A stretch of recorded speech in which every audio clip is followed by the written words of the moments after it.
എല്ലാവർക്കും പ്രിയാസ് തട്ടിക്കൂട്ടിലേക്ക് സ്വാഗതം. അപ്പോൾ എല്ലാവരും സുഖമായിരിക്കുകയാണെന്ന് വിശ്വസിക്കുന്നു. ഞാനിന്ന് ഉണ്ടാക്കാൻ പോണത് കേതൽ സോസേജ് ആണ് ഉണ്ടാക്കാൻ പോകുന്നത്. അതായത് ഒരു സോസേജിൻ്റെ ഒരു ഫ്രൈ. അപ്പോൾ ഞാനതിന് വേണ്ടിയിട്ട് ഒരു പാക്കറ്റ് സോസേജ് ഫുള്ളായിട്ട് എടുത്തിട്ടുണ്ട്. അപ്പോൾ ഇതിലേക്കുള്ള മസാല ആദ്യം നമുക്കൊന്ന് എടുക്കാം.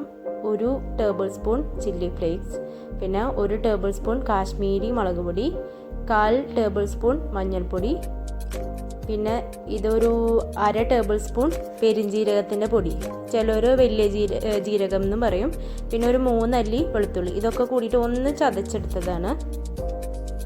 ഇനി നമുക്കൊരു പാത്രം അടുപ്പത്തേക്ക് വെച്ചിട്ട് അതിലേക്ക് ഒരു 2 ടേബിൾ സ്പൂൺ വെളിച്ചെണ്ണ ഒഴിക്കാം. എന്നിട്ട് ഒരു വലിയ സവാള അരിഞ്ഞത് ഇട്ട് കൊടുക്കുക. അതൊന്ന് 1 മിനിറ്റ് ഒന്ന് വഴറ്റി വെക്കാം. ഇനി അതിലേക്ക് നമ്മൾ ചതച്ച് വെച്ചിട്ടുള്ള ഈ മുളകിൻ്റെ കൂട്ടൊന്ന് ഇട്ട് കൊടുക്കാം.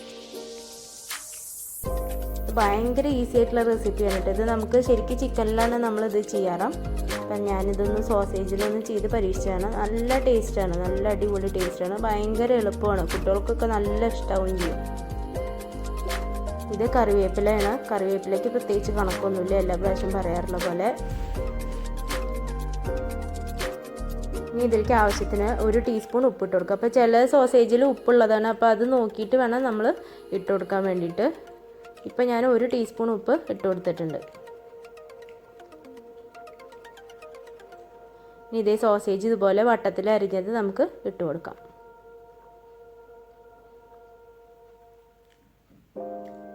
ഇനി നന്നായിട്ട് മിക്സ് ചെയ്തിട്ട് എടുക്കുക. അപ്പോൾ ഇനി ഞാൻ ഉപ്പൊന്നും ഇടണില്ല, ഉപ്പ് ഇതിലേക്ക് കറക്റ്റാണ്. ഇനി ഉപ്പൊന്നും ഇടേണ്ട ആവശ്യമില്ല. ഇനി നമുക്കിത് കുറച്ച് നേരം അടച്ചു വെച്ചിട്ടൊന്ന് വേവിക്കണം. ഒരു ലോ ഫ്ലെയിമിൽ ഇട്ടിട്ട് ഒരു 5 മിനിറ്റ് നമ്മളിതൊന്ന് അടച്ചു വെച്ചിട്ട് നമുക്ക് ഈ സോസേജൊക്കെ ഒന്ന് വെന്ത് വരട്ടെ.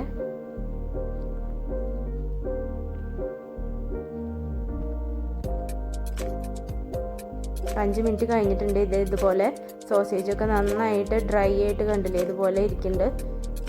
ഇനി അത് കഴിഞ്ഞിട്ട് നമുക്കൊരു 1/2 കഷ്ണം, അതായത് 1/2 മുറി നമ്മൾ ലെമൺ, ചെറുനാരങ്ങ പിഴിഞ്ഞ് ഒഴിക്കുക. കുരു ഇല്ലാണ്ട് ഒഴിക്കുക. ഒരു ചെറിയതായിട്ടൊരു പുളിപ്പിന് വേണ്ടിയിട്ടാണ് ചെറുനാരങ്ങ ഒഴിച്ചിട്ടുണ്ട്. എന്നിട്ട് നന്നായിട്ട് മിക്സ് ചെയ്ത് കൊടുക്കുക.